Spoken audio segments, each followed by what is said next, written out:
Okay, good morning, folks. Apologize for the delay.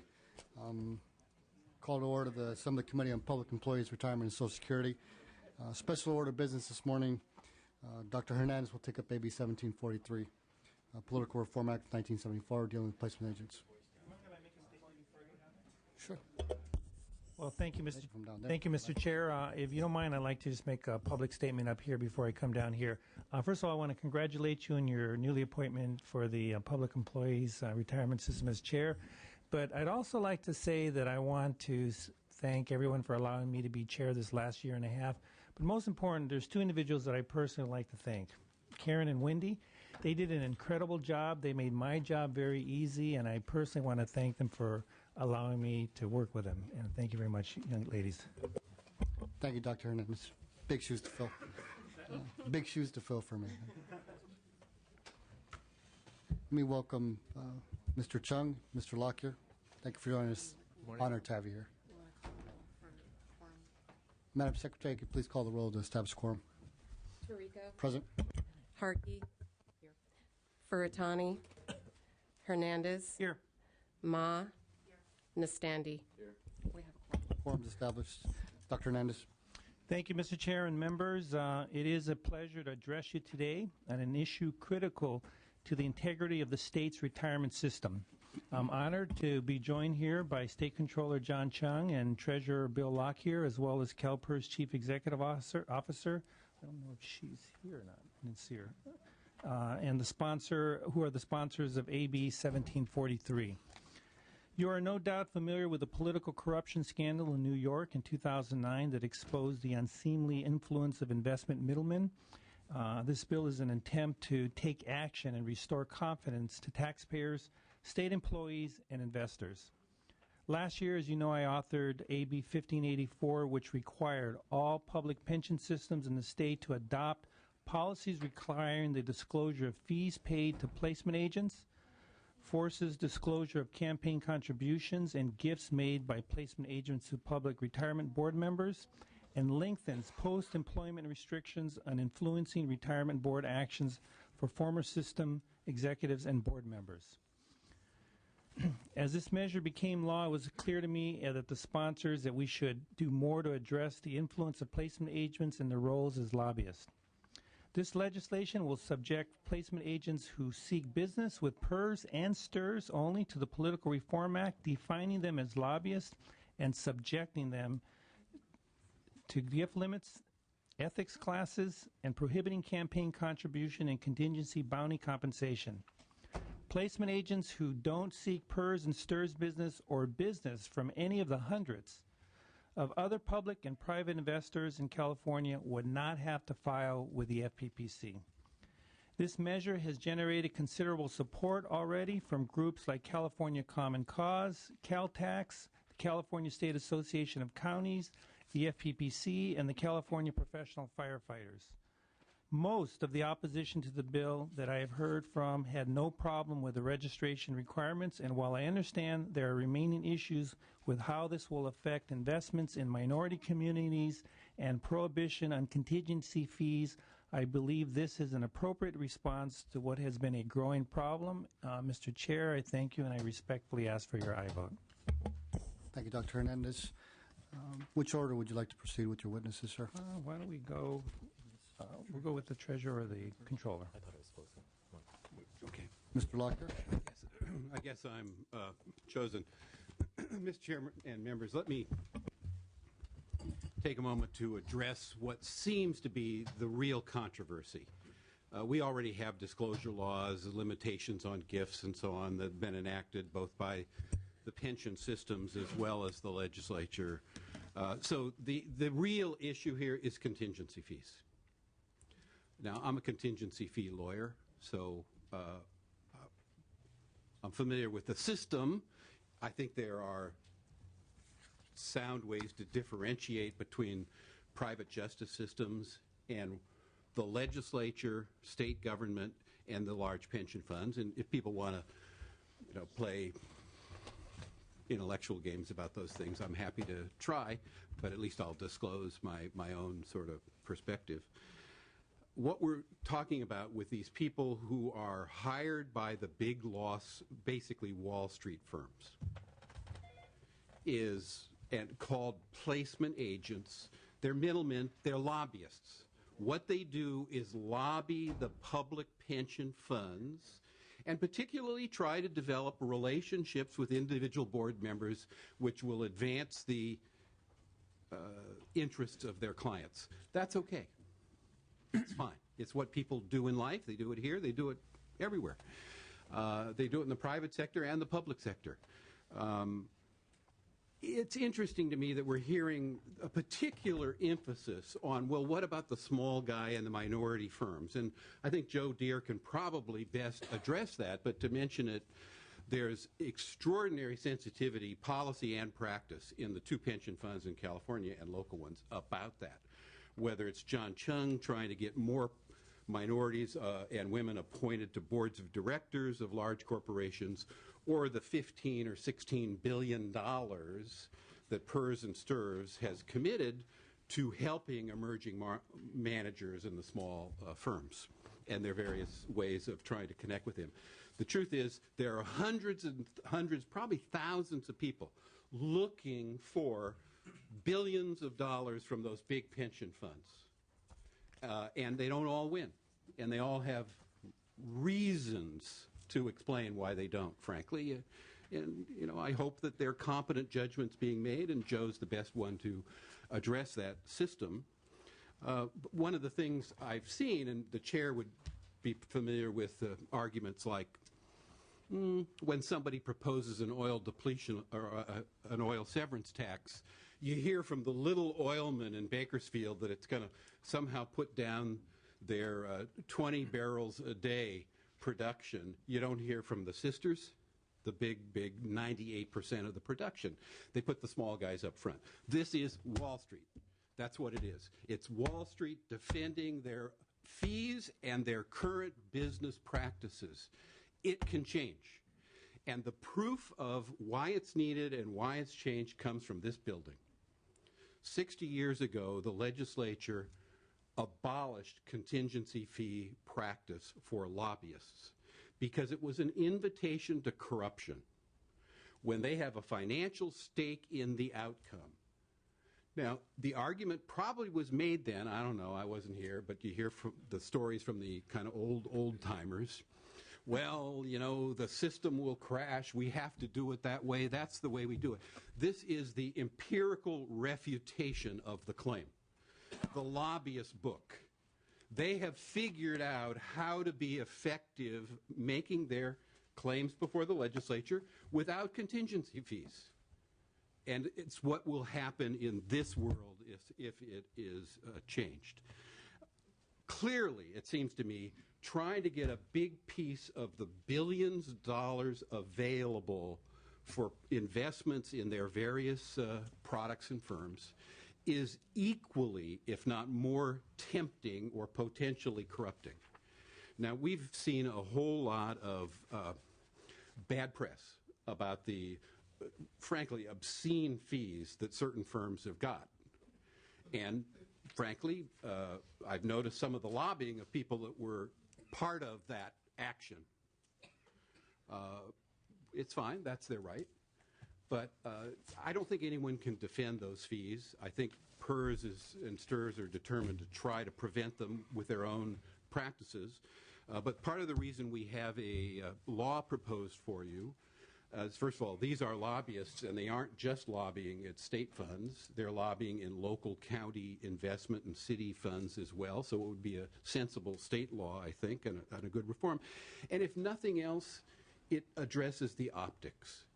It's embarrassing to be on the PERS or STRS board and read, frankly, before John and I got there, but that several years ago, somebody got $130 million because they were able to secure these kind of deals for a big Wall Street firm. And that's essentially what the fight's about. It's taxpayers and the beneficiaries of pensions, cops, firefighters, state and local government employees, teachers, who frankly are, in my view, getting ripped off again by Wall Street. And, we wonder why Congress can't do much to address regulatory need of financial institutions. This is the same fight at the state level, but a much more modest one. So I recommend passing the bill. I'll get to you in a second, Ms. Harkey. Just a follow-up question, Mr. Treasurer. If the aim of the bill, proposed bill, is Wall Street and the big boys, Yeah. I will get to you, Mr. Deere, eventually, but what is let's talk a little bit about the impact on the smaller investors. Smaller investors seem to me are in a different position to be able to absorb the costs and to be able to compete, to make the bids, don't have the relationships, don't have the financial resources to go after. So is there room to talk about, or do you think it makes sense to have some sort of a cap in terms of the size of the investment, the number of funds that are small investor, this emerging investors, as you mentioned, are one, but I'm also concerned about the smaller business ventures that may want to get into the pension investment business. Mr. Chairman, my thought about it is this. I understand the sensitivity, and I have it in a different context. My guess is if we can't reform this system, pension funds in California are going to do what New York did, which is just ban placement agents. And I think, frankly, that hurts the small ones because the big firms can internalize that cost and hire people that are just on their staff to do that work. The small ones, it's harder for them to do that. And a ban, I think, would be particularly adverse to their needs. It's what I'm for if we can't reform the system, and I'm going to recommend that in the two pension systems. But that's not the bill. But it seems to me, first of all, the evidence is small firms that want to lobby can do it. So while they say they can't, the truth is what they really want is to hit the jackpot, to be associated with a deal that brings $500 million to firm X, and they get 1% of it. And it's a jackpot. Well, I understand that. I'd like to think of a way to do that myself if I could, as former PERS board members have, and STIRS board members have, and causing us now a lot of discomfort and bad press. So I understand the economic motivations. It's not right for taxpayers and beneficiaries of the pension fund. And my view is they will adjust. It just means they have to find, like everyone else did in this book, someone who's not full-time, it's a personal friend, it's a small account that they've got in addition to their other ones. There are various ways people accommodate getting rid of contingency fees. The optics and the likelihood and the history of corruption is so severe that it seems to me the impact on the small firms to adjust to a new regime is modest compared to the need to make the changes. And to have the door open there, it seems to me, particularly invites bad practices that wouldn't be wise. Ms. Harkey? Good morning. Morning. My understanding of the major Wall Street firms is that they already do have people on staff, and they get paid salary and a bonus for what they bring in. How does this address that problem, which to me seems to be the main complaint of the people on Main Street, is that Wall Street is actually getting an advantage in this system and has been, and is taking TARP funds and everything else to bail themselves out and still paying huge bonuses. And now we're going to limit competition in an area where they truly have an advantage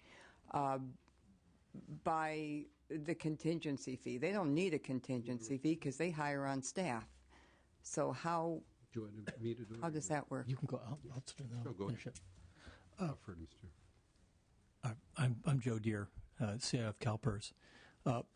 This bill requires registration and puts regulation around the whole activity of soliciting investments from pension funds. Some firms internalize that. They have to report those costs to CalPERS as part of our placement agent disclosure policy. So all of that activity is visible. the contingent payment wouldn't be possible under any circumstances with PERS or STRS. I'll think, and I'll address in a minute more comprehensively how we run the program to make sure that no firm is disadvantaged by not being able to pay a contingency fee. Okay, I'd like to hear that. I will have more Cindy, questions well, as you get through I with might your. mention too that Sure. the people that hired lobbyists that are appearing are the big guys. So there are some small firms that are represented and concerned, and I understand their anxieties. But the people who seem motivated to make the argument are the huge outfits. So that seems to be contradictory to the claim that they already internalize it, that this only hits smaller firms. It just Well, the opposition is from the big guys. Most has been my experience that they have business development sections in their banks. Yes, they do. And those people are actually the ones out calling with the expertise that bring in all the big guns and have the expense allowance and et cetera. And I would find it very difficult. I think I'm worried that we're limiting the market and concentrating in a few big people, or a few big firms, a few large firms. I will reserve my comments until the rest. Thank you. Okay. Mr. Deere? Thank you, Mr. Chairman, members of the committee. Thank you for the opportunity to appear before you today. As I said, I'm Joe Deere, Chief Investment Officer of CalPERS.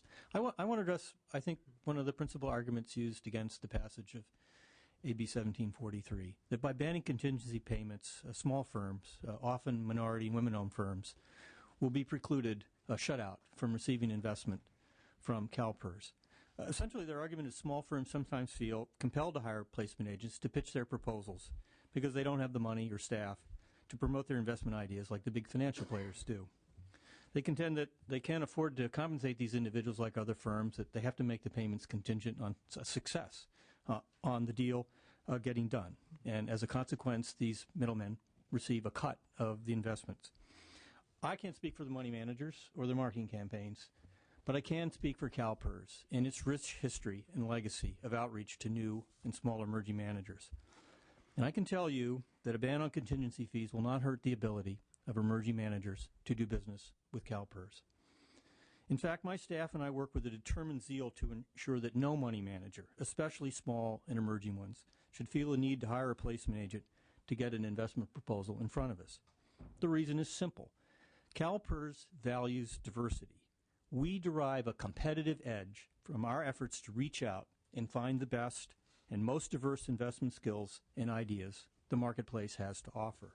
We have the people, the programs, the technological systems, and most important, the commitment that will ensure all good investment ideas that come through our doors will get a thorough examination. We believe our aggressive efforts mean money managers don't need to hire a placement agent to talk to us. And apparently, the vast majority of fund managers we have worked with agree. Last January, we released the results of 600 disclosures from investment managers with CalPERS.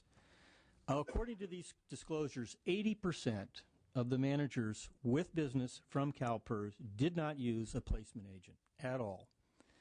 If you drill down into the data further, you see even more revealing numbers. 91% of the emerging hedge fund managers who work for us did not use a placement agent. 66% of all private equity firms did not use a placement agent, and 65 of the private equity firms identified as having diversity ownership did not use a placement agent. None of these, that's over 2 out of 3, saw the need to use a placement agent to do business with CalPERS. Let me explain why. Our outreach at CalPERS stretches across the entire financial landscape and across the decades. We have dedicated programs to find and fund emerging managers in private equity, public equity, and hedge funds, and we have outreach efforts in real estate and our other investment programs. Our 20-year-old private equity program and our nearly 10-year-old California initiative have more than $4 billion committed to firms with significant minority participation. 10 years ago, we created the Manager Development Program. This to invest directly in small and emerging public equity fund managers. We've even taken investment equity stakes in these firms themselves to provide seed capital and to benefit from their growth as they succeed in the marketplace. These two programs have nearly $2 billion invested in them. So that's $6 billion, and $6 billion is a lot of money, even for CalPERS. But that's only part of the work we must do. To successfully achieve our goal, we've got to create a wide open avenue of two-way communication between CalPERS and money management firms, new and old. This is where our drive and commitment come in. In the past few years, CalPERS, often in conjunction with our colleagues at CalSTRS, have hosted nearly a dozen workshops designed for emerging and new managers. We've held Women in Investment Conference, co-sponsored a Legislative Black Caucus Investment Workshop, and participated in investment events for the Legislative Asian Pacific Caucus and the Latino Caucus. Just 2 months ago, nearly 100 emerging managers from around the country spent a day with CalPERS and CalSTRS managers as we explain the ins and outs of doing business with our firm, with our funds. The better these potential investment partners understand how we work and what we want, the more successful they can be in tailoring and directing their investment proposals to us, all without spending a dime on a placement agent. Nor will they have to spend a dime to talk to our new investment officer for diversity, Tim Legas. We've hired a skilled and experienced asset manager for this newly created position, who is the key point of contact for emerging managers throughout the industry across all types of investments and asset classes. Tim helps to assure that the financial industry knows the type of emerging manager we're looking for, the type of investment product we seek, and at the same time, he will help potential partners navigate CalPERS' rigorous investment decision-making process. Finally, I want to mention one more piece of the communication puzzle that is designed to drive home the point that no one should feel the need to be paid $1 million to do business with us. A couple of months ago, we launched a simple but effective two-way communication tool. It's a website that allows investment managers to submit proposals directly to CalPERS. In the first 2 months, we've received over 210 proposals on this website, and I suspect the volume will go up as we publicize its existence. I have letters with me this morning from investment managers, diverse investment managers, who've gotten business with CalPERS without the need for a placement agent. They state clearly that our programs in outreach were instrumental in their ability to pitch their investment ideas to us, and they did not need a placement agent. This kind of direct access gives every money manager, big or small, new or established, what they're really after, the chance to have his or her investment proposal evaluated by CalPERS solely on its merits. And ultimately, this may be the most important message we are sending about AB 1743, our commitment to examine every good investment idea based only on whether it's good for CalPERS. That's the surest way to guarantee CalPERS success and to assure that the money we are entrusted with will be invested for the sole purpose of serving the best interests of the 1.6 million public employees, retirees, and their beneficiaries who are counting on us for their financial future. Thank you. Thank you, Mr. Deere. I appreciate the insight. Can you put the figures for the emerging managers into the broader context of the pension fund as a whole? You mentioned $4 billion and $6 billion program. What is that in terms of the total assets under management today? About $210 billion. If you count all emerging managers, and this would include minority, women-owned, as well as majority-owned firms, the treasurer said it's about $16 billion on the total portfolio among all asset classes. Okay, so less than 10% of the total. Billion. Less, right? Yeah, it's about 8%. But they're the smaller deals, too. Right. I understand that. What about what? So, I heard a little contradictory testimony. On the one hand, Mr. Locker's testimony is Wall Street wants these placement agents. They feel like they need these placement agents. People are making a lot of money being placement agents. On the other hand, you're saying, placement agents, don't need them. And who's right here? Well, I think the concern I was trying to address, the treasurer's right.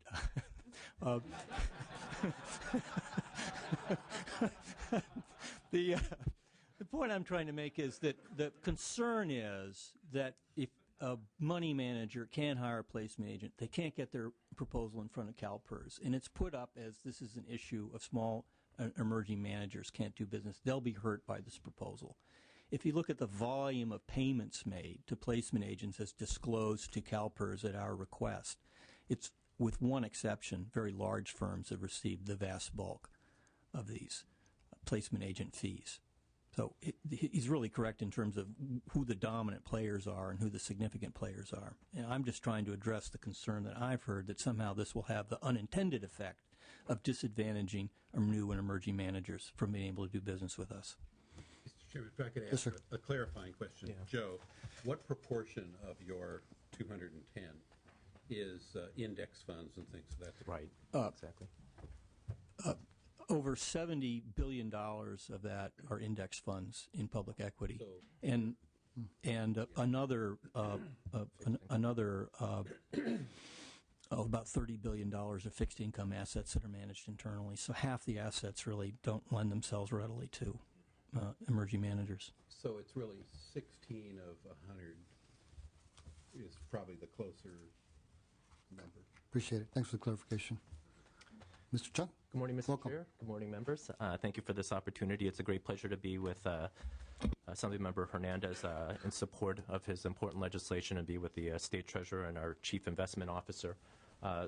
What's been highlighted earlier is an effort to make sure that we rein in the unscrupulous practices that have taken place on Wall Street over the past few years. I wanted to make very clear that California enacting would not be the first state entity enacting. New York's main pension plan banned the use of placement agents, intermediaries, and registered lobbyists in April of 2009. Connecticut's main retirement fund has banned the use of contingency fees since the early portion of the decade, since 2000. Illinois has also banned the use of contingency fees for placement agencies since 2009. And New Mexico, which has long been on the leading edge of trying to advance the use of emerging managers, has limited similar practices since 2009. This has risen to such a level that we have the SEC looking at a total ban of such practices.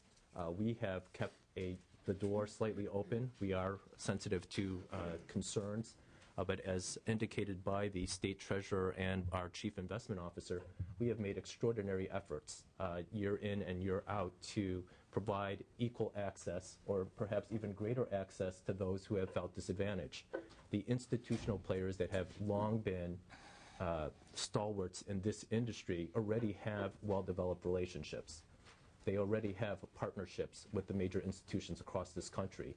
So our advancement, and frankly, it's something that Bill and I have championed for a long period of time. If you want to be on the leading edge, you have to reach out to newer communities to make sure that you get the best ideas.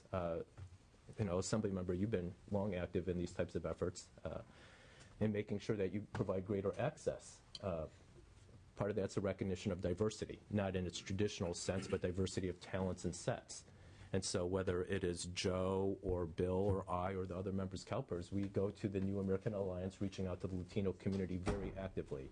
We reach out to the Asian American investment managers. We have seminars with African American managers in the investment field. We did a special seminar for women last year, which we recruited hundreds, if not 1,000 participants, leaders in these fields. So it has been made clear, and what's been championed is that they build immediate relationships at these seminars so that if they have the investment ideas, all they have to do is set up the meetings. So there is no barrier to access. Now, the question is the barrier to access, in fact, is provided by the placement agencies. Let's look at the placement agents. Right, they want to say they are defending the emerging managers. What's an emerging manager? An emerging manager is somebody that has up to $2 billion worth of assets. Do we really need to give special favors to people who have up to $2 billion? No. The answer is clearly no. And in fact, if you want to protect emerging manager development, you would pass this bill and you would limit the fees so that they would have access, right? Because to make sure that they aren't prohibited. And if you look at the practice internally, the placement agents, as stated by some of the funds, pick and choose. They cherry pick who they want to advance the agencies. And oftentimes it's the bigger funds who will pay more money. So it doesn't serve the purpose of really protecting the emerging managers who are truly in need.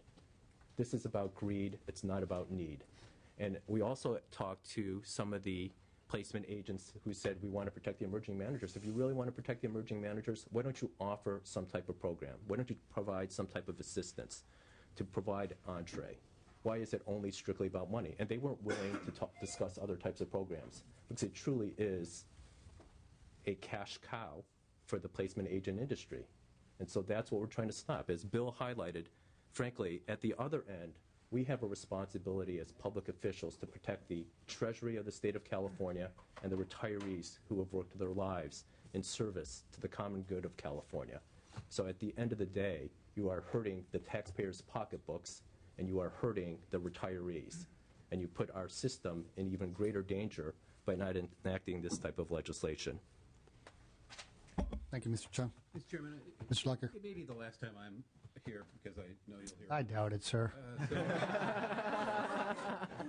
But see if I could get a quick point in. You know, I'm responsible for lots and lots of investments and bond sale deals and others, and I take great pride in the fact that when you see the numbers of small California businesses and minority firms that are now part of the deals that never were before.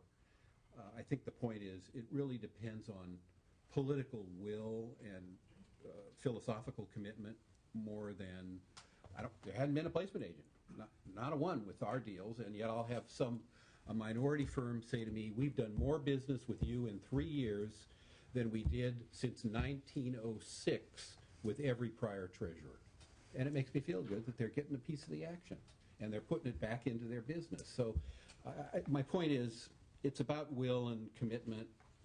It's not that a placement agent was there to make it work. Thanks. Appreciate it, sir. Mr. Nastandi. Thank you, Mr. Chair. Couple things. Mr. Deere, thank you. I've had a chance to meet with you and get to know you, and I think I have great respect for your intellect and talents, and I disagree on a few of these points. And Treasurer Lockyer, I agree with your assessment of Wall Street and what's happened there, but I will say a lot of that's from losing to moral hazard when we bailed out long-term management capital in the late 90s, saying never again. They were too big to fail, wouldn't do it again. We did it again. So I think that's really the crime that's really been happening is we've lost that moral hazard. And it's not, there's always going to be greed, and that's part of our system, that's part of capitalism. But I think on, well, actually, let me walk through a few facts, if I can, about CalPERS before we get to the contingency part. You're projecting a 7.75 return going forward, and the stock market returned in the last decade, zero. I think from Christmas 99 to Christmas 2009, zero return. Bonds, probably somewhere between 3 and 6%, I don't know. But therefore, you need a lot of home runs to make up that spread. And a lot of those home runs come from private equity firms, hedge funds, and so forth. And a lot of those people use placement agents. So I think A lot of the strikeouts come from them too, sir. a lot A lot of the strikeouts come from them too. All right. Well, thanks for cutting into my time. So I think we should allow that industry to flourish. And my understanding, once again, is CalPERS is moving from 10% to 14% in private equity funds to, once again, capture those large gains that they need to get that return. So I'm struggling with, because I appreciate all your arguments, but I don't quite get the evil of the contingency fees. I could argue the other way. If you're having to hire somebody on retainer, they can string that out for a long time. They got that retainer going. What's the incentive to get the deal done quickly? When it's my wife's a real estate broker. She gets paid if she sells something, so she's not running around showing a bunch of houses that she doesn't need to show. She focuses on what she thinks the client needs and gets the job done quickly and efficiently, hopefully. So like I said, I just don't quite get the evil in the contingency fee. Some people will make money. That is part of our system, and it always has been, unless we want to move away from the capitalist system, and it will always be there. On my, well, I guess that's my last point. If you could please comment on some of those. Thank you. Well, let me talk to the strategy. You're exactly right, Assemblyman, that in order to succeed in our long-term return objective, 7.75%, we're going to have to succeed in asset classes besides public stocks and fixed income securities, private equity, certain types of real estate, hedge funds, infrastructure, investments like that. So we have a tremendous need to find investment managers of talent. But recall what I said. 2 out of 3 private equity managers we already do business with did not use a placement agent to get our business. We're specifically set up with programs that are designed to help us reach small and minority firms. In the private equity sphere, we use Sentinel Partners. They have $1 billion allocation. Their function is to go find emerging managers on our behalf. 60% of the... If I can ask you, walk you through another example. If I'm a engineer in my garage at home and I invent the new widget, and I have no idea that I'm an engineer, I don't know how to go find money, and I go, if it's me, I go to my local bank or the bank I use, Wells Fargo, and happen to ask them, do you have a way to get money? They may or may not lend it to me as a bank, but they may say also there's another way to get these funds, and they have a... Pardon me? It'll never be PERS. Well, thanks for killing my dream. But I mean, you just need to know the reality of the size of deals they can address. Yeah. There are venture capital funds that they put money into, and then they look for the... Correct. That's exactly the point. They're not knocking on the door at PERS. They're knocking on the door... I got your point. I got your point. But that private equity firm finds that entity somehow, and they may have a placement agent at the front end of that, too. I guess my point is, I don't know to go on the website of CalPERS and think I'm gonna strike it rich by calling up CalPERS and staying on hold till I get the investment guy, tell him about my idea and get the money. Maybe it does work that way. You might have good programs to do it, but I don't see, once again, the evil of having another entity out there looking for these deals, looking for that good return, finding those companies, however that matches up. It is, and they agree to pay that fee. They pay it. It works. Maybe sometimes it doesn't, but a lot of times it does. I just don't quite get what we're trying to accomplish here. And there's always going to be bad actors. I agree in every industry, in fund management, all over. There's going to be, we have no short supply of unethical people, no matter what we do. It's going to happen. But as long as I think we cured a lot of those programs. You called Mr. Deere for disclosure last year and the fees. That's good. I think now there's a cooling off period of 2-year revolving door policy. That's good. I think transparency works. I think if everything's on the table and we know what everybody's doing, okay, somebody got rich, but it was known up front and we knew about it. I don't think that's corrupting in that regard. Thank you. I'll address it too. Actually, if you want to go strictly to your point, actually we have to raise or meet the discount rate, and it helps us if we meet the discount rate actually net of fees. So clearly, if you have more people who can participate through this process and not use the placement agencies where you know the placement agents are going to build in those fees through their investment fund, actually it drops the cost over the long term, helping us to meet our obligation. So it'll have the multiple entry points to drop the cost through the placement agencies, helps fulfill our obligation to meet our expected rate of return. You're welcome. A great deal of, if I might, go ahead, a great deal of the service that's provided is marketing service. It can be broken out from the success fee. It can be charged. It's a legitimate expense. It's this big payoff, this big payday that the treasurer talks about that attracts some individuals to this. And when those individuals affect or appear to affect an investment decision, it damages the credibility, the security of the pension system itself, and causes our beneficiaries to wonder if the funds that we are entrusted with are being appropriately invested. And I don't think we can afford to create that opportunity. Well, when you say appropriately invested, I assume you're looking at what's their return been in the past. That person, that placement agent, I assume would have a track record that you would say that they did good or not. But I mean, maybe I misunderstood your point. If you're saying they made a large fee and I didn't quite get your point. I'm sorry. What was that? It's what the treasurer said. The payoff is so enormous. If you get 1% of a $100 million transaction, you make $1 million. Well, some people look at that and go, "Wow!" And all I got to do is make phone calls and set up lunches. No capital expense. I mean, that's true, Mr. But assuming that person's probably a pretty smart person. They probably know how money works, and they probably know how to look at a business plan, saying that one's not going to work. This is a good idea. Here's a better way to structure that business plan. And they know how to match up money. And I wish I had that talent, because people, you know, they make a lot of money. They do. And sometimes you can certainly say probably too much with the Madoff scandal and everything. People just hand their money over to him, making a lot of money, doing absolutely nothing. I get that, and there's going to be greed in those problems. But in these, I think most cases, these are fairly educated people that know how capitalism works and the money markets work, and they know how to match up businesses with money. I assume that's a talent they've cured over time. Yeah, And they're paid well. I want to make clear, most placement agents are entirely legitimate. I mean, that's not the question of ethics of the vast majority of participants in it. But it's that one that causes the problem, and we just shouldn't allow that to happen. And I think we address that in the transparency, disclosing the fees, the cooling off period, and I think a lot of these other provisions, what they'll agree to, registering as lobbyists and so forth. I think you're going to cure a lot of those problems. I think it's getting down to that one point. I just don't think the contingency part of it is the biggest problem. I think now I'm repeating myself, I'm sorry, Mr. Chair, but I think we've cured a lot of that in a lot of these other parts. Well, let me jump in here. The transparency has brought to bear, has called the question, and I think the question was framed quite properly by the author and the speakers.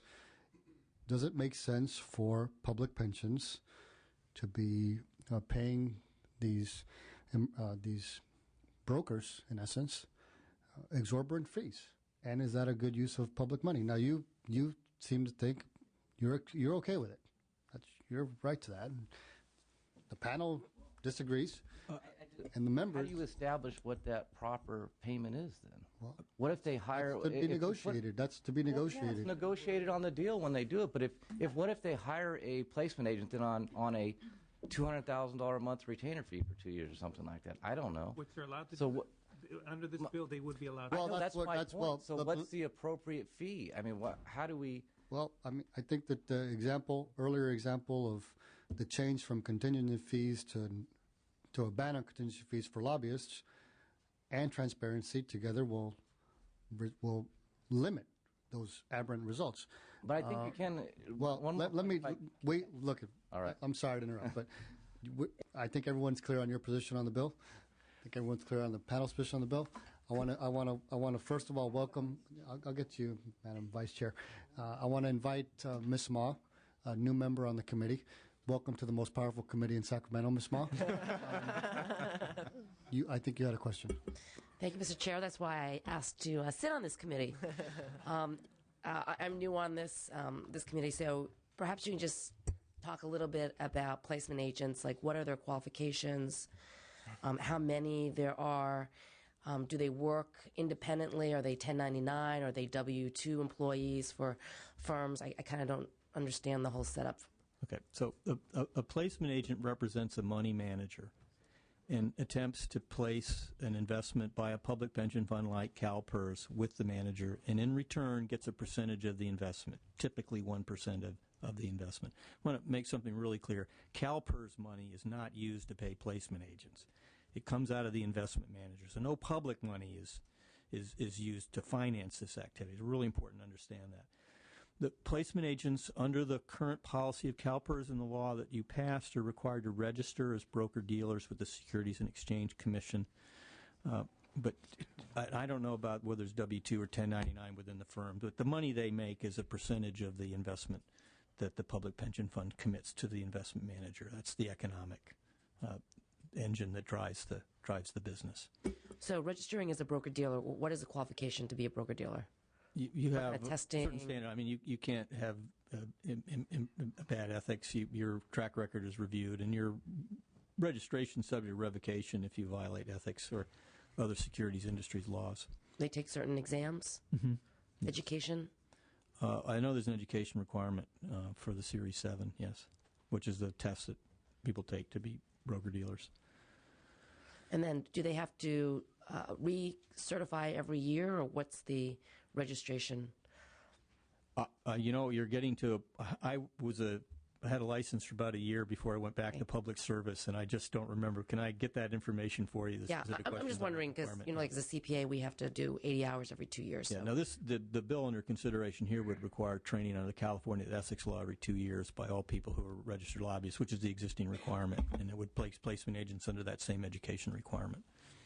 But CalPERS funds do not pay for the placement agents. That's right. Not directly. Not directly. Not directly. Right. Okay, how, They're part of the deal, right. part of the overhead. The point that the controller was making is if you're giving up 1% of the funds you receive from CalPERS to pay an agent to get the business, then you don't have that 1% to invest. Right? It does disappear, but it's the discretion of the manager. Their return record will reflect that expense. It's part of the net. Let me make a point. Focus on a point. The placement agents are used to lobby a public entity for funds. They are trying to influence a public decision.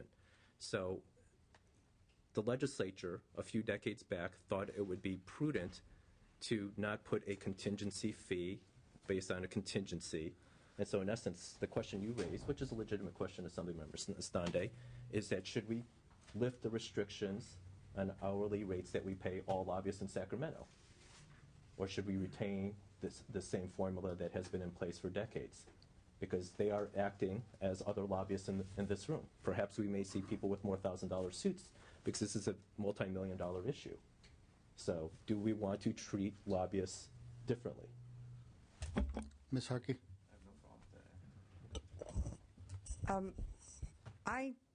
I think this bill, my personal opinion is it's an overreaction in an election year to the big boondoggles that are being seen to take place on Wall Street. I understand. Everybody's got to beat on bankers in general, but I think the investment bankers, those shadow bankers that we're trying to affect are being not affected at all. And I agree that placement agents should be registered.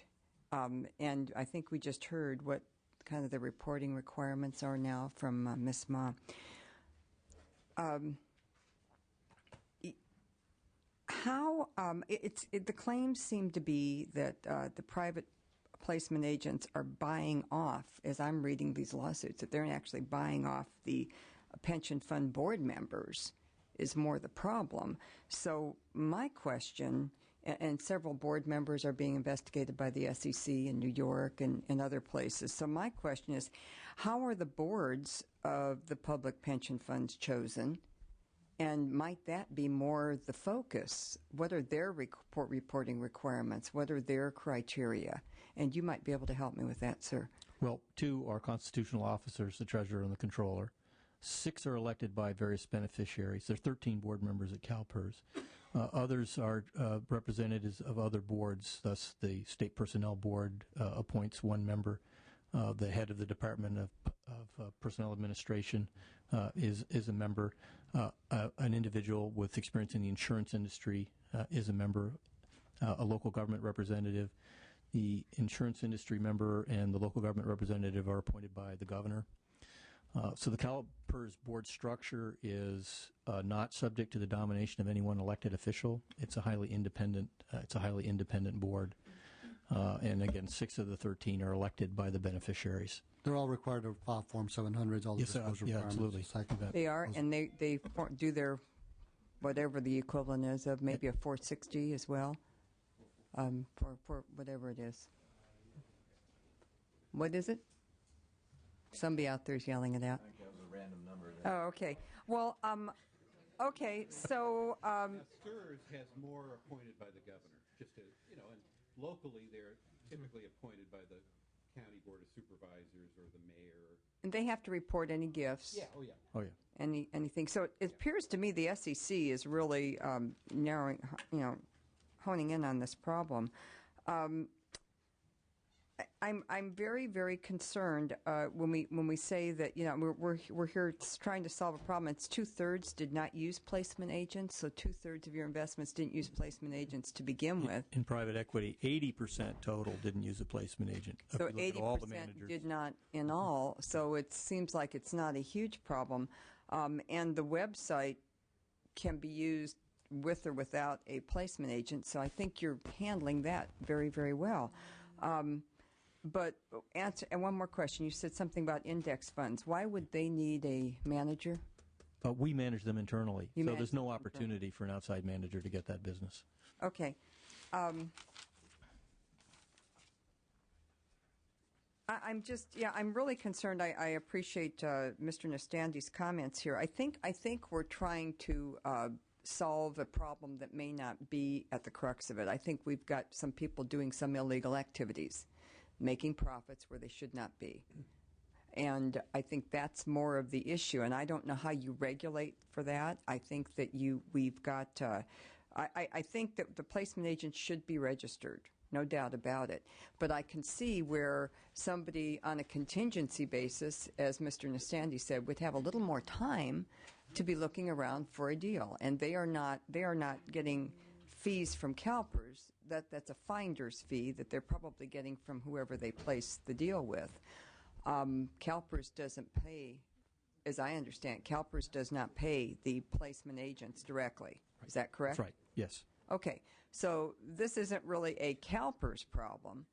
It's more of maybe an industry issue that is already being regulated by the SEC and the FPPC. If we wanted to do something that I'd rather not take a big axe to this and just kind of nibble away one more step. I think you've done some good work here and there's been a lot of thought to it, but why wouldn't we just allow them to register and leave the contingency fee? Because we are reaching out to minorities, women, etc. But what about the person that doesn't fit into that category? How do they get in? Are we holding workshops for everybody? Small businesses, medium-sized businesses. Are we doing that? We have a lot of outreach, and again, it's emerging managers. I think for established managers, CalPERS is pretty visible. They know how to find us. But if I might, I'd like to return to your first question because I thought it was very good. What about firms that have internal capacity, the big Wall Street firms that have internal capacity, and how do they? If under the bill, if that activity meets the definition of lobbying, then those employees are subject to the registration and compensation requirements of the bill. So I think it tries to not allow for differentiation between a placement agent firm that's solely dedicated to that business or an embedded placement agent kind of activity in a firm. Other lobbying organizations, I haven't done that work myself, but other lobbying organizations, I would bet you, have bonus payments, even though they're not allowed to receive contingent payments based on our lobbying success. I mean, that would be my hunch. If a law firm does that, certainly law firm compensation is based on an evaluation of contribution. So, I don't think that analogy directly works. You don't have to pay contingent fees to have somebody assist you with marketing to a public pension plan. That's if that's the issue, we narrow this down to. I recognize that you don't have to, but if someone chooses to, I don't know why that activity should be outlawed. That's just like finding a broker to do something for you, to grant you access. You pay them on a contingency fee. You don't have the in-house staff. Wall Street has the in-house staff. They have marketing people that go out and pound the pavement. They're in at CalPERS. They're in at CalSTRS. I know they are. And they have the staff to handle this. They can come in and show you a plethora of investment opportunities, of which, quite honestly, you're making a lot of news today about the impending doom and gloom. One of the problems with the investment assumptions is, quite honestly, that the pension plans, the public pension plans, are using more aggressive financing or more aggressive investment opportunities than the private ones. So I think that's a whole separate issue. But I think that this, although it looks good, it looks like we're taking it to Wall Street. I really think that you are limiting competition, and you are perhaps in this effort preserving Wall Street over the standard Main Street broker. Let me jump in here. Let me thank Mr. Deere, Mr. Locker, Mr. Chung for your time, for your testimony. Let me call up witnesses in opposition. Mr. Furtado, do you have a question for these? Let me ask any other supporters to come up, please. And I would urge you to be brief.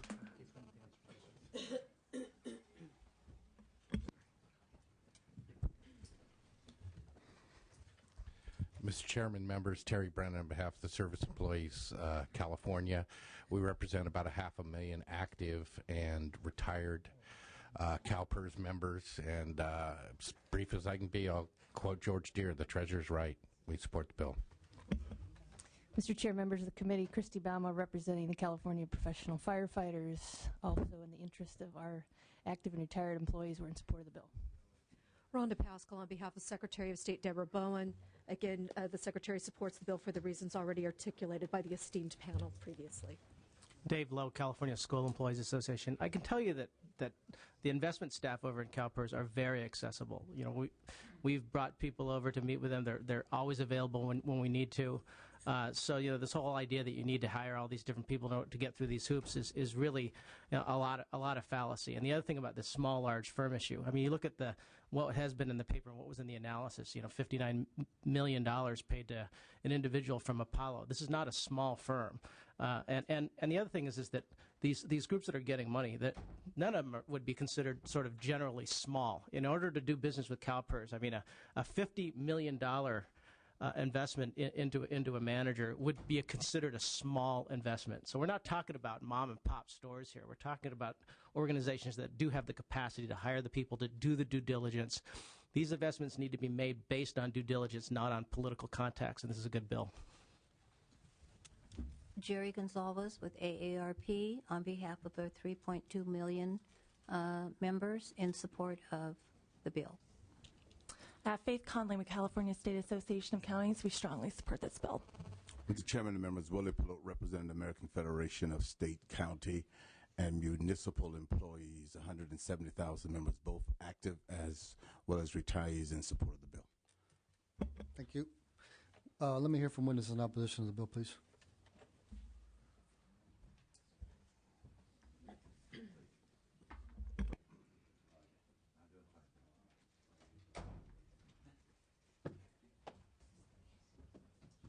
How you doing? I'm doing fine, thank you.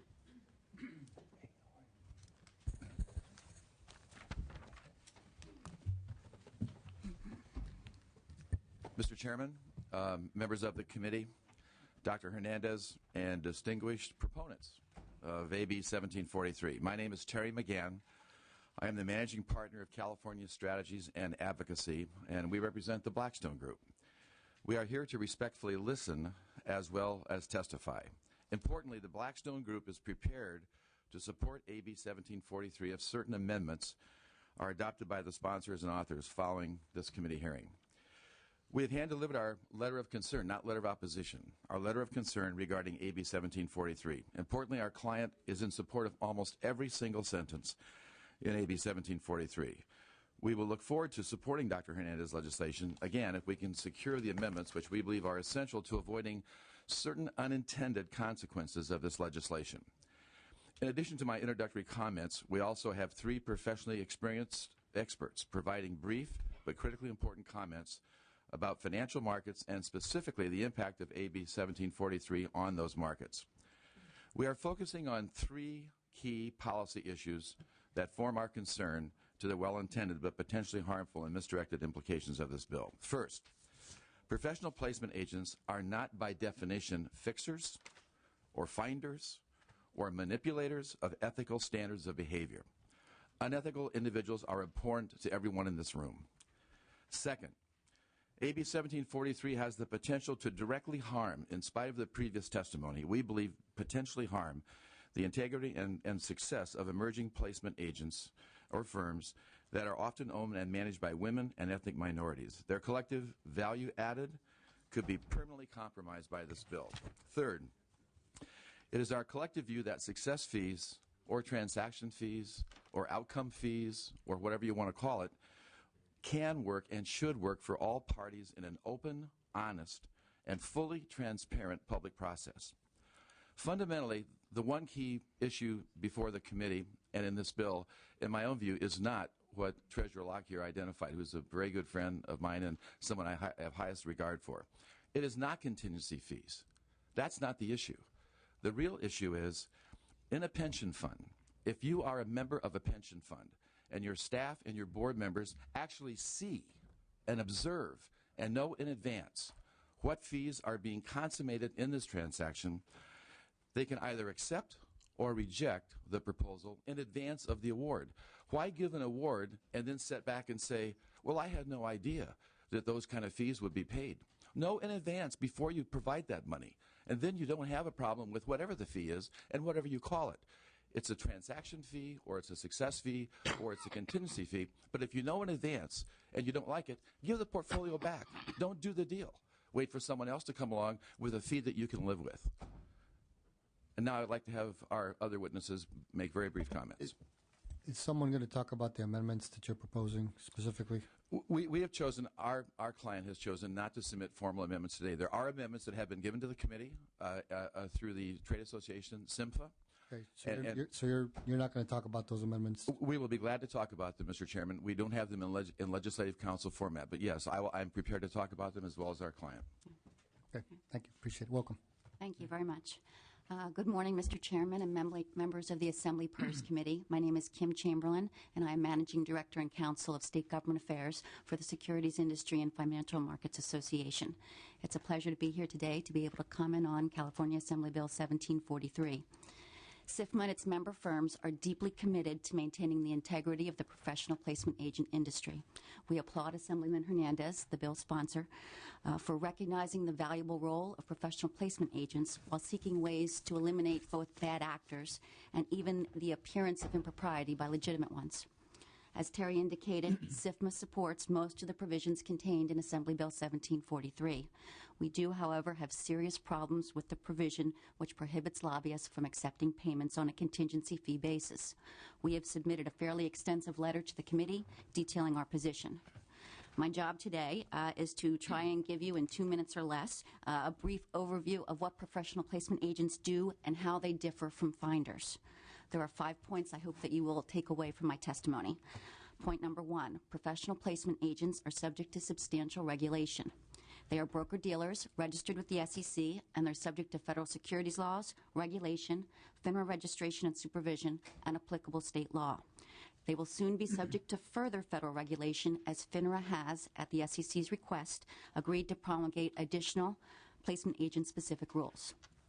Point number 2, professional placement agents extensively review hundreds of private equity funds, but ultimately agree to represent only about 5% of the initially identified prospects.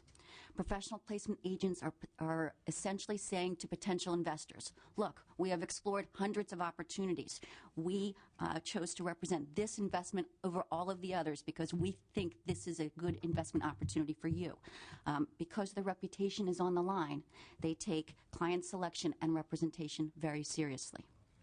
Point number 3, professional placement agents do much more than simply act as door openers.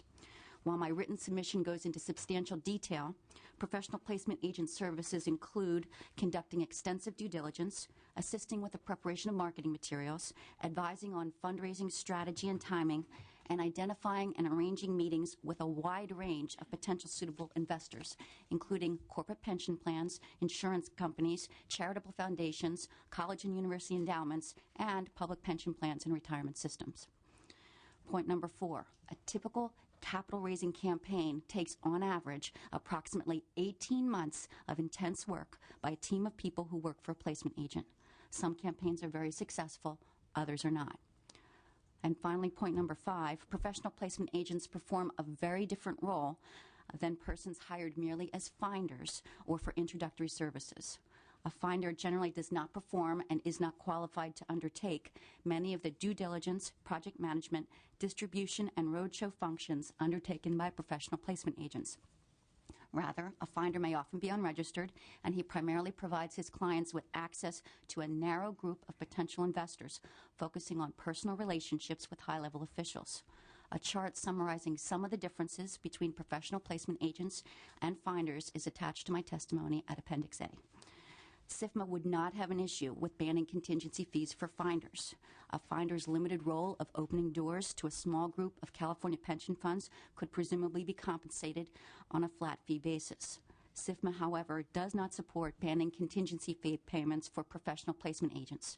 My colleague Dan Prendergast will now talk about why contingency fee payments, which are paid by the private equity fund but fully disclosed to the pension fund or retirement system, work for all participants. Thank you, Kim. Dan Prendergast, Park Hill Group. We are an SEC-registered broker-dealer in the global full-service placement business. And Mr. Hernandez and Assemblyman, we also are very strongly supportive of Bill 1743. With one significant modification, and commend the California Assembly on its thoughtful effort to improve protections for California public investors. With Bill 1743, we believe that success fees do work for all participants. It's pretty simple. There's three participants. You have the investor, which is CalPERS, and you have the intermediary, which is the full-service placement agent. That full-service placement agent learns the needs of that investor, not the elected officials, the staff. What's their asset allocation? Where have they had successes in the past? Where have they not had successes? What are they looking to look as hot buttons for their reasons for success? Also, that intermediary has the very arduous duty on the other side as their client, which is the investment manager. They have to look at hundreds of deals each year. And they're going to, as Kim had pointed out, they're going to do 5% of those. And the amount of work that has to be done to sift through, to vet through those hundreds of deals to get to the 5% is very hard. And it's global. You have to travel the globe to figure out which one of those are ultimately going to be financeable investment managers.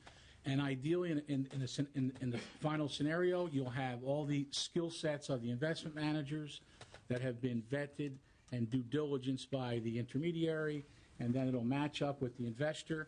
And only then, if there is a transaction that's consummated, and only then will the placement agent be paid. And as you heard from Mr. Deere, the placement agent is paid by the investment manager, not by the investor.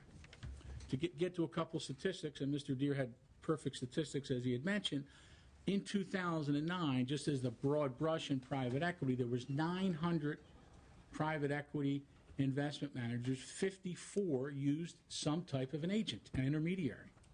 When you get to the box of, if we put our hats on and we act like investment managers, they have two simple decisions. Do they do it internally and pay a staff year-round, whether they're fundraising or not, and do they pay them and have a whole staff of folks as an expense to that investment manager, or when they raise capital, which may be infrequently, do they hire the best professional in the world at their discretion and they negotiate a fee? And the ultimate investor, CalPERS, is unaffected. The investment manager is either going to pay internally their staff or they're going to hire the best professional. Mr. Nestande, your example I'd like to use because I think it's common. The biggest investment that any family makes still is buying a house, okay? When you buy your house, you're going to sell it because you're probably going to have a family and what have you, and you get a new house. When you sell that house, you have three simple decisions. You can try to sell it yourself, put an ad in the paper, God bless, and if we can get out and not have to pay a fee, we see 2 to 6%. The other option is we can hire a retainer, we can hire a professional, and we can pay him 1, 2%. And if he sells it or not sells it, we still have to pay that person, that individual, 1 or 2%. Or we can go to the best intermediary, the best professional in that real estate space, hire that person, and pay them 2 to 6%.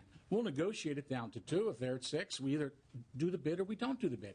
Most people hire the best professional to actually sell their abode. All we're asking here is the optionality. You either can do it yourself, you can hire the best professional, or you can do it on a retainer. So it's just optionality. The key takeaway is if you eliminate the success fee for placement agents, and the success fee really is a contingency on success. You either sell the house or you don't sell the house. You are effectively banning the full-service placement agents in California. And the placement agent revenue, 80 to 90% of their revenue in any given year comes from successes. We're not being paid a retainer to kind of milk it. We're paid for successes. Follow-up question. Are you saying that the placement agents have been eliminated where contingency fees have been outlawed in other states? Has that been the outcome? Because that was the implication. 80 to 90%, sir, that would be my answer. In other words, if 80 to 90% of the revenue comes from success fees, let's call it 85, then 85% of the business has been eliminated. That's correct, sir. Let me take the last witness, and then we'll try to wrap up here. Thank you. Thank you. I'm Lisa Roth. Thank you for this opportunity. I'm Lisa Roth, the CEO of Keystone Capital Corporation. We're a registered broker-dealer based in San Diego. I'm speaking today on behalf of the Third Party Marketers Association, Placement Agent Trade Association, whose members are very typical of the vast majority of placement agents across America. We are very small firms. I especially appreciate this opportunity today because I fear that due to our limited size and resources as small firms, that our voice hasn't been heard on this issue as loudly and clearly as we would hope that it would be heard. Importantly, I hope that my comments this morning will help to advance our strong feelings that the legislation is necessary and is welcome, but this particular legislation is not quite right for us. In line with my colleagues, the Third Party Marketers Association recognizes the need for rulemaking and supports most of the provisions of AB 1743. But as Dan described, a ban on contingency fees is the same as a ban on placement agents. And I feel very strongly that that would be detrimental. And I'd like an opportunity to explain that. First, I feel that a ban on contingency fees and thus on placement agents would be detrimental to the process in general. Kim has explained in detail the substantial scope of the work that we do, but I'd like to reinforce that placement agents like mine, the vast majority of placement agents in America, are small firms and yet are subject to the same regulatory scheme, the robust regulations of very large firms that promotes transparency, that promotes a general high standing of commercial conduct, and it provides assurances to the investors of regulatory oversight. As such, I feel that the presence of a regulated entity in the process is a very good thing. I believe that eliminating placement agents would be detrimental to the emerging managers marketplace as well. Emerging managers are typically very nimble. They're dedicated to their strategy. Because of their relatively small asset size, they're generally incredibly motivated to perform while still being extremely sensitive to risk. And statistics from reliable sources report that of all the money invested with emerging managers, about 30% of the total assets are managed by women and minority-owned firms. Emerging managers are all of those things, but they are nothing without capital and without a qualified placement agent to help them navigate through the labyrinth of rules and regulations and laws, through protocols and marketing nuances. The likelihood of their success in the critical first 24 months is greatly diminished. Finally, I feel that any actions that impair the ability of emerging managers to be successful ultimately may impact pensions in a negative way, both anecdotally and based on research conducted over the years. It's proven that emerging managers generally outperform their more established counterparts. And it's extremely important that California take every step possible to expose the emerging managers to its pensions. We acknowledge that something's gone wrong in California. We applaud the Assembly for addressing it through rulemaking, but we hope that you recognize that by banning contingency fees, you impair the ultimate success of the legislation. Thank you. Mr. Nastandi? I got another analogy besides real estate agent. You're like a record label. You spend a lot of time with the bad singers, but the ones that hit, you make money on. That's the way the system works. Could you, and from SIMFA, you, I think in written testimony, you had an interesting argument that this violates the Commerce Clause. Can you talk about that, please? Sure. Now, I, of course, am not a constitutional lawyer. However, neither am I. we did have it run by outside counsel who said that there are definite Commerce Clause concerns. Basically, on a national basis, we are currently paying on a contingency fee basis. By banning contingency fees in the state of California, you are completely changing the national flow of payment options. They believe that there's a very legitimate argument that violates the Commerce Clause. Has this been tested yet? Has not been tested. Well, you do cite one, Pike versus Bruce Church. Yep. And that did what, do you know? Let me pull it up. Well, I can read it. Under the governing test set forth by U.S. Supreme Court and Pike versus Bruce Church, state legislation is unconstitutional will be struck down in a judicial challenge where the burden imposed on interstate commerce is clearly excessive in relation to the putative local benefits, if that's the right word. Yep. So do you know what that case was about, though? I would be happy to have a fuller analysis to explain that to you. I don't know the nature of it. The principle that came out of it is you need to make sure if you're affecting interstate commerce in any way that the benefits far exceed the costs. And in this case, we don't think it does. All right, thank you. I'll just wrap up. It appears. Does anybody else have any more Comments? No. Okay.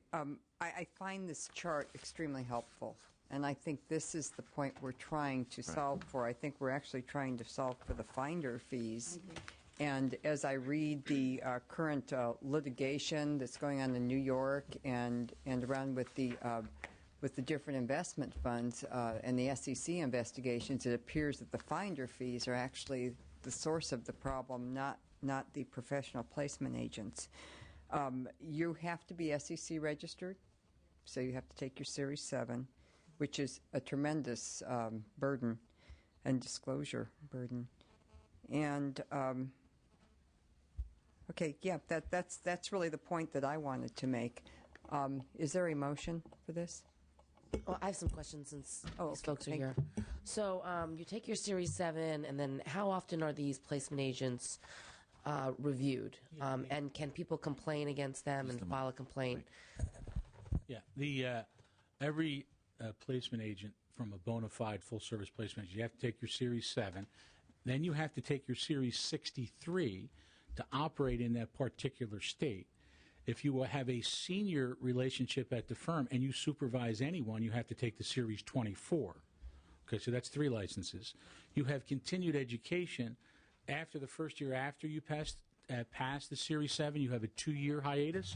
And then after that, you have 1 year of continued education, which is basically you look at the computer and they actually have live studies that you have to actually pass. So it's an annual after the first 2 years. And what happens if someone wants to complain? What's the public complaint process? You can get sanctioned. You have reports that are written up. FINRA is the regulatory body that regulates us. The SEC is the body, and then it's delegated to FINRA, and there would be objections to FINRA, and you would have to obviously take care of those and find out if there's a real issue. Since we don't deal with the retail clientele, it's institutional investors. There's not a lot of that you'll see in different movies or what have you. It's basically dealing with institutional investors. But there is a formal process to go through FINRA. Okay. Thank you very much for the opposition testimony. Let me entertain a motion, if there is a motion on the bill. So moved. I'll second the motion. Let me make a couple of comments here about the bill. First, the bill is not a ban on placement agents. It is, number one. Number two, it is a ban on contingency fees. Mm-hmm. Number three, it does bring much needed disclosure and reporting requirements. I think everyone's agreed with that. I think even Mr. Nastandi agreed with that. I'm prepared to support the bill today. I was going to ask that the bill be held over, but it's double referred. So the bill has to proceed today, or else the bill dies this year. I'm not prepared to do that. I am looking for Dr. Hernandez, the author of the bill, to make a commitment to the committee for my purposes. The question of emerging managers is still unanswered to me. I mean, I know we've heard a lot of testimony today on both sides. It is a question that remains. I am not satisfied yet that there will not be an adverse impact on emerging managers. So I want to invite you in your closing statement, Dr. Hernandez, to make some sort of commitment to work on that issue and try to resolve it and bring it back to the committee at some later point. But that's what I would like to hear from you in your closing statement. We do have a motion. It's been seconded. I'm prepared to ask Dr. Hernandez to close unless there are some urgent comments to be made. Ms. Ma? Well, I just have some thoughts, and I understand the bill, and I guess the issue is, does contingency fees warp investment recommendations? And I think that's what we're trying to say, is that if you get paid on contingency, then you're going to perhaps recommend riskier investments that make more money versus safer investments. If you're paid a flat fee, maybe you don't work as hard, you just kind of give whatever is generic, and you don't kind of risk-reward scenario. These folks, placement agents, as I understand, are highly regulated. They have to take series of tests. They have continuing professional education. There is a public complaint process. They're regulated under the SEC. And so I'm kind of torn between, the idea of what we're trying to propose, banning contingency, making them a flat fee. I believe in all the reporting, but I'm just not sure whether the contingency fee is where I'm at this moment. So give me something that,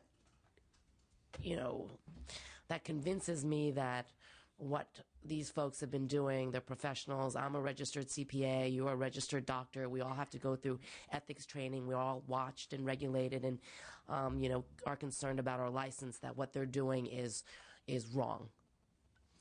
Well, at this time, I'm not prepared to take any kind of amendments offered by the opposition because obviously I think they presented to the committee, but I haven't seen them.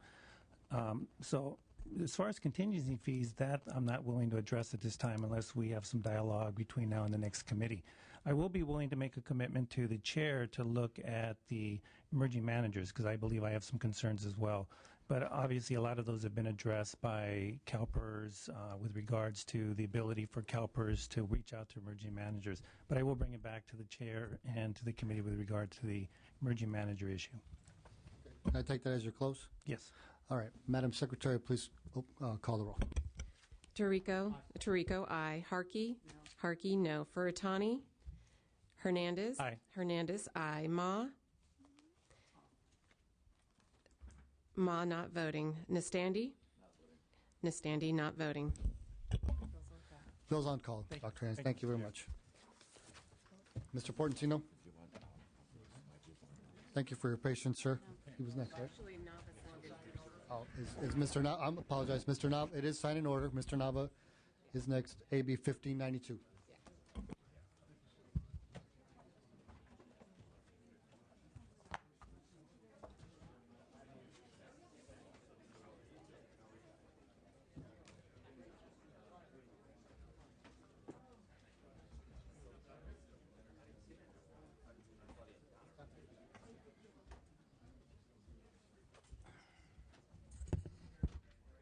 Mr. Nava, please open on the bill. Thank you, sir. Good morning. Yes, good morning, Mr. Tirico and members. The DILS Act requires that all collective bargaining agreements, MOUs, that are negotiated between state and exclusive representatives of each of the 21 state bargaining units be ratified by the legislature. Assembly Bill 1592 is a technical bill that will ratify the MOU between the state and bargaining unit 19 representing state workers employed by the Department of Veterans Affairs, Department of Corrections and Rehabilitation, Youth Authority, Mental Health. Dr. Hernandez moves the bill. I'll second the bill. Respectfully ask for an aye vote. Witnesses support. Mr. Chairman, members, Sue North representing AFSCME Local 2620, here in strong support of the bill. Thank you. Mr. Chairman and members, Willie Pelot represent AFSCME and as well as Local 2620. The process is tedious. It is moving forward. We ask you to please move this vehicle forward. So if we can indeed reach an agreement, we will be prepared then to put that executive summary into this bill and have it then go before the legislature as well as then through the other processes that is required. As for your strong support. Thank you. Witnesses in opposition to the bill? Questions from the committee? Thank you. As I understand, this is a spot bill.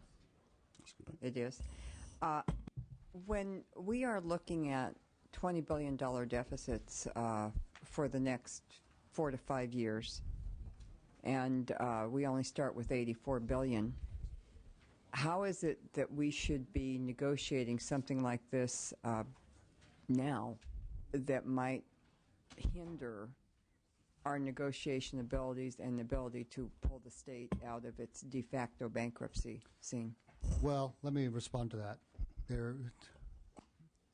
Let me just explain where we are in the process. By law in California, the governor is required to negotiate in good faith with duly recognized collective bargaining units. We are required to ratify those agreements. In fact, there is an agreement pending on the floor of the Assembly that will save the state almost $1 billion. So this is the beginning of that process. So this bill has no money in it, no expense to the state. In fact, if we were to vote on an agreement, we may actually save money. So today is the first step in that, Madam Vice Chair. I would also quickly add that at the local level, where governments are engaged in collective bargaining in good faith, their fiscal problems are brought to the table and negotiated with their employees. Mr. Nava? So I'd ask for a unanimous vote. That's not likely. Any opposition to the bill? Seeing none, Madam Secretary, call the roll. Tirico. Tirico, aye. Harkey. Furutani. Hernandez. Ma. Ma, aye. Nastandi. Thank you, Mr. Nava. Bill's on call. Thank you. Thank you, Mr. Chairman. Mr. Portantino, thank you for your patience, sir. I appreciate it. Both of you.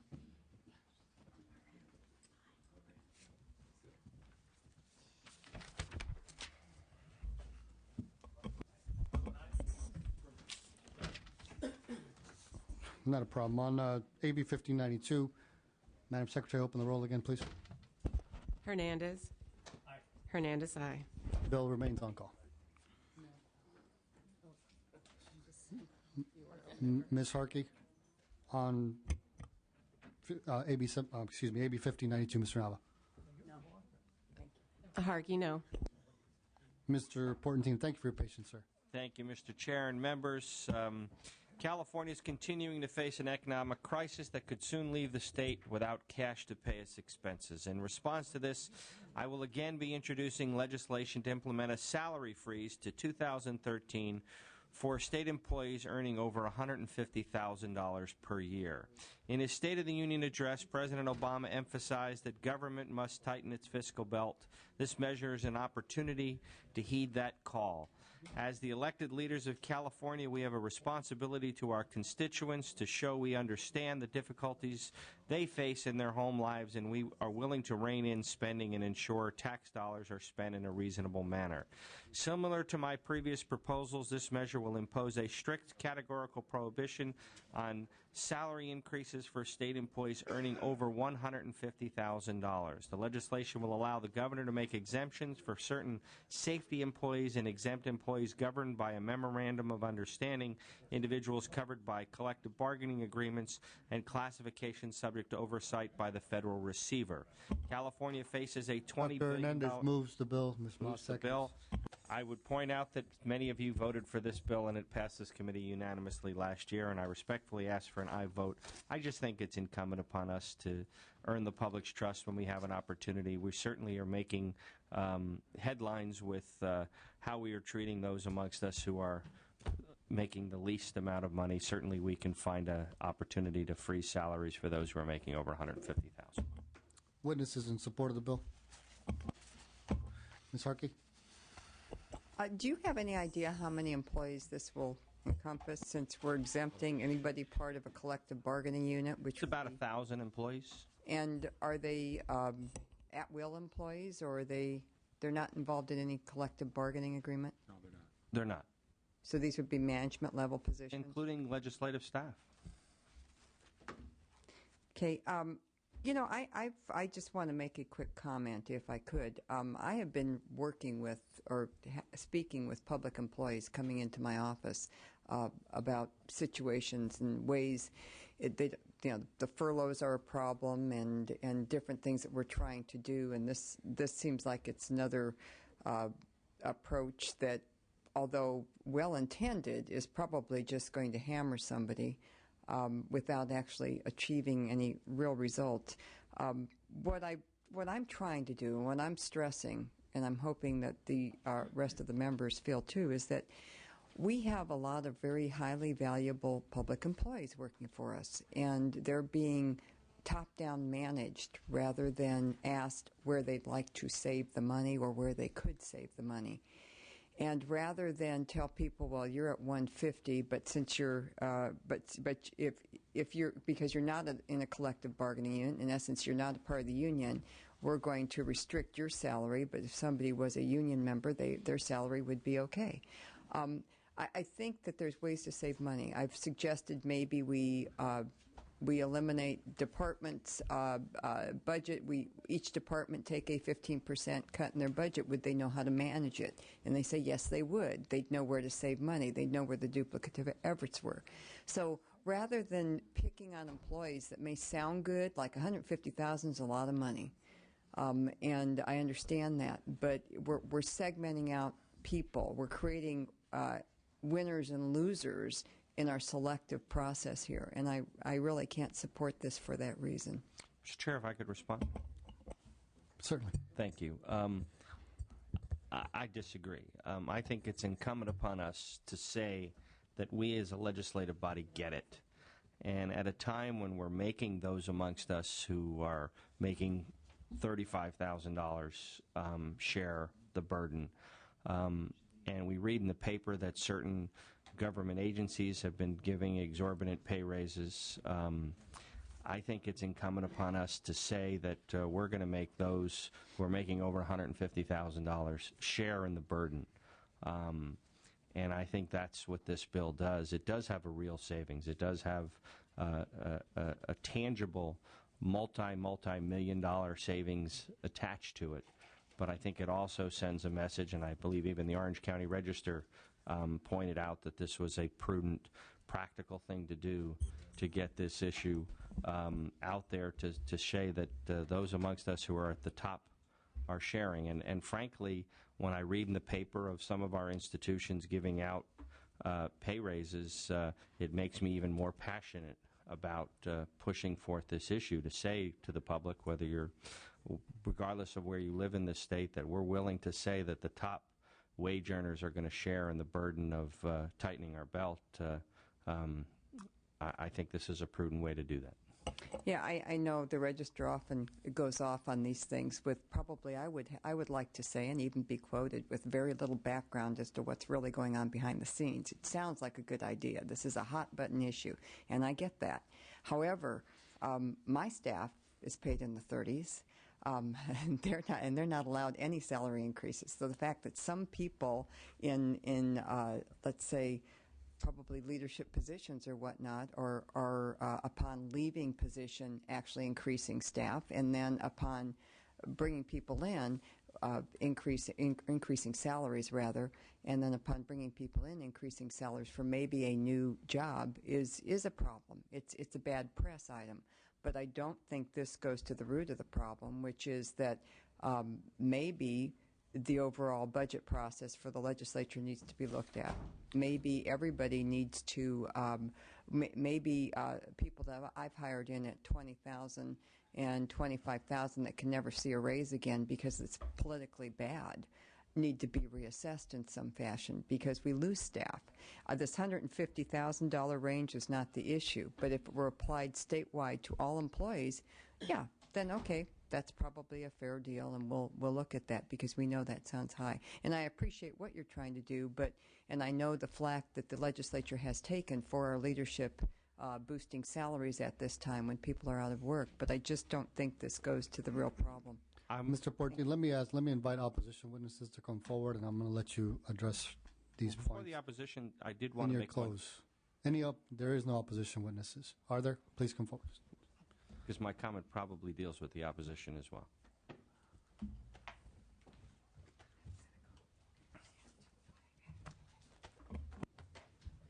Good morning. Happy Chastain with the University of California.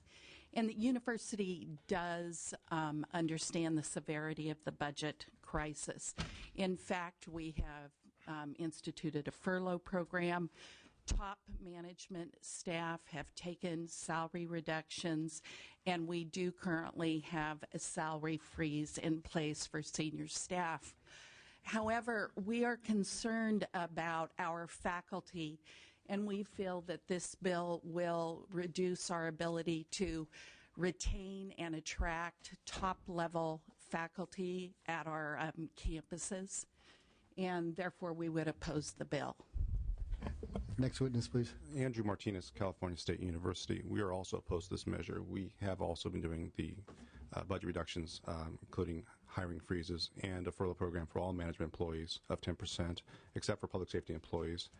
This would also cause concerns for maintaining our administration, and for those reasons we are opposed. Thank you. Mr. Portantino? I'm glad Cal State and UC are here because obviously many of us have read over the past 4 years the 18% and 10% and the exorbitant pay raises that have gone on over the last 3 to 4 years. Only recently to see steps made to address those issues, and frankly, that's one of the biggest reasons for this bill.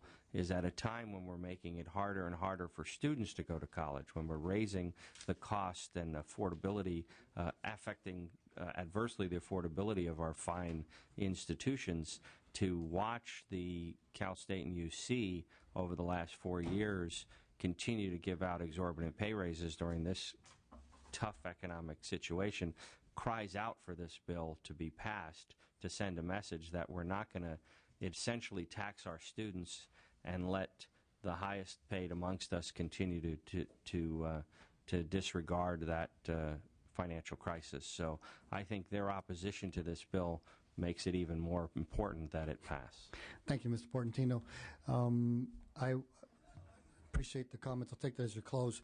I'm struck here today by the inconsistency in comments on this bill.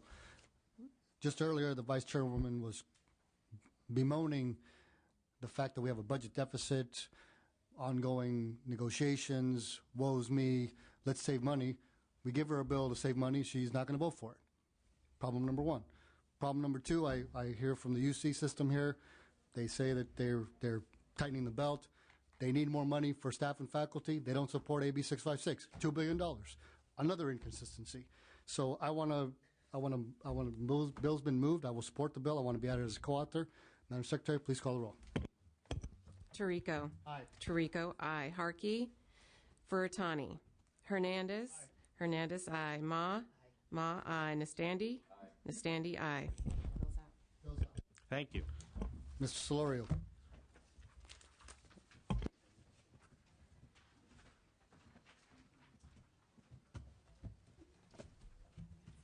Thank you, Mr. Chair and members. This bill is similar ground from prior bills, but a little bit narrower. This bill would prohibit state employees from being furloughed if their positions are funded 95% or more by the federal government, if the employees perform services that combat the state's recession, and they work for the EDD or the California Insurance Appeal Board. As you know, we have great number of folks receiving unemployment insurance. The current furloughs slowed down their ability to get quick review and quick payments on time. I ask for your aye vote. Thank you, Mr. Solorio. Bipartisan support on the measure. In support of the bill, please. Witnesses. Mr. Chairman, the members Willie Pelote, representing the American Federation of State, County, and Municipal Employees, both Local 2620 as well as UAPD, and strong support of the bill and ask for a strong vote from the members of the committee. Thank you, Mr. Pelote. Stephanie Burry, representing SAU Local 1000, representing many of the employees at EDD in support of the bill. Sherry Golden, represent the Association of California State Supervisors, representing about 35,000 supervisors and managers in state service. Craig Brown, CSLEA, in support. Thank you. Sue North with AFSCME 2620, also in strong support. Sorry, ma'am. Witnesses in opposition to the bill. Mr. Solorio, please close. I ask for your aye vote. Excellent. Close. Madam Secretary, please call the roll. Tirico. Aye. Tirico, aye. Harkey. Furutani. Hernandez. Aye. Hernandez, aye. Ma. Aye. Ma, aye. Nastandi. Aye. Nastandi, aye. Bill's out. Dr. Hernandez, thank you very much. much. Wish to present AB 1699, please. Consent calendar. AB 1729. Madam Secretary, please call the roll on the consent calendar. AB 1729. Tirico. Aye. Tirico, aye. Harkey. Furutani. Hernandez. Hernandez, aye. Ma. Ma, aye. Nastandi. Nastandi, aye. Consent's out. Dr. Hernandez. Thank you, Mr. Chair and members. AB 1699 provides a continuous appropriation for state employee pay. In short, this bill allows state employees to continue to be paid their full salaries absent an untimed budget, despite the fact that state employees have already seen their pay cut cut by 14% due to the mandatory furloughs. They continue to do the important work that keeps California running. They should not be used as pawns during our budget battles. These hardworking public servants should receive the pay they were promised in full and on time, even if the state budget is late. I have several witnesses to speak on behalf and support of the measure and answer any questions you may have, Mr. Chair and members. Thank Thank you, Dr. Hernandez. Ms. Ma will move the bill. I'll second the bill. Witnesses in support. Mr. Chair and members, Pat Moran with Aaron Reed and Associates, representing the professional engineers in California government, the California Association of Professional Scientists who are sponsoring the bill, also on behalf of the California Association of Highway Patrolmen and CDF firefighters in strong support. As Dr. Ed has said, this requires state employees to be paid on time, in full. Currently, if the budget is late, they're slated to be paid federal minimum wage, which is $7.25 an hour. And we could sit here all day and debate the impact of the furloughs have had on state employees, but there's no debating the impact paying state employees will have in federal minimum wage. It will be devastating to them personally. It will be devastating to the economy. People will lose their homes. People will not be able to pay their bills. People will not be able to put food on the table. That's why we brought this bill forward, and we thank Assemblymember Hernandez for authoring the bill, and we encourage your support. Thank you. Thank you. SEIU Local 1000 in strong support of the measure. Thank you. Ms. Golden. Sherry Golden represents the Association of California State Supervisors in strong support of the bill. Sue North with AFSCME 2620. I simply would like to add that some of our members include psychologists, social workers, dietitian, pharmacists. Those that work in the prison system have, for the last 2 or 3 years, been working shoulder to shoulder with people who are paid substantially more than they are to do the same thing. Those contract employees are not subject to furlough. They are able, without restraint, to work overtime, where our members are not. If you can imagine what life is going to be like inside our prison system come July 1st, if those same employees are being asked to come to work for $7.25 an hour. Pat Whalen, on behalf of California attorneys, administrative law judges, and hearing officers in state employment, known as CASE. We represent 3,500 of the state's legal professionals in strong support of this bill, and would only note that unlike many of the other witnesses who testified, our members are exempt from the FLSA, meaning they would be paid nothing at all in the event of a budget impasse. Greg Brown for CSLEA and CCPOA in support. Witnesses in opposition. Mr. Nastandi. Thank you. Just real quick, I'm not going to be voting on this measure today. I would like, and I apologize I didn't have time to look through this beforehand, but I think we need to look at this holistically as far as who we should be paying in this time. For instance, Department of Aging, I think, needs a continuous appropriation because it's simply passed through money from the federal government. And this body, not this committee, killed that idea last year. And I think if we're going to do this, we should look at all the areas that deserve a continuous appropriation as opposed to just one particular one. Thank you, Mr. Chair. Okay. Madam Secretary, please call the roll. Tirico. Aye. Tirico, aye. Harkey. Furutani. Hernandez. Aye. Hernandez, aye. Ma. Aye. Ma, aye. Nastandi. Nastandi not voting. Thank you very much, members. That concludes our business for today. Committee will stand in recess pending arrival of other members. Everyone here has voted on the bills, correct? Well, we'll deal with that.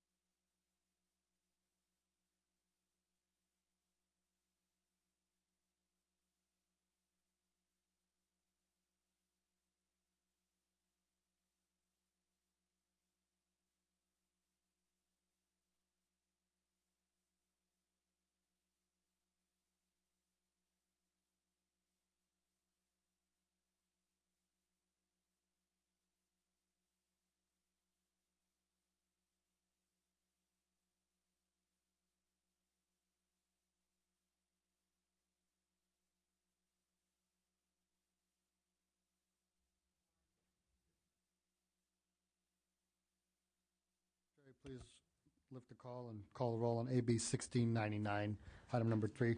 Dr. Hernandez. Harkey? No. Harkey, no. Still on call. Remains on call. Okay.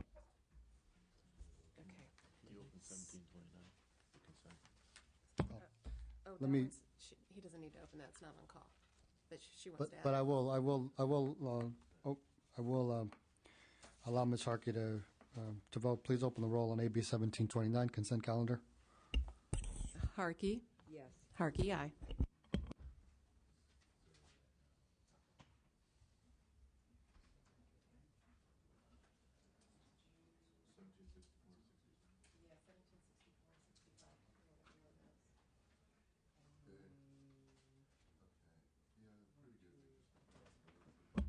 Madam Secretary, please open the roll on AB 1764 Portantino. Harkey? Nay. Harkey, no. Please open the roll on AB 1765 Solorio. Harkey? No. Harkey, no. Okay.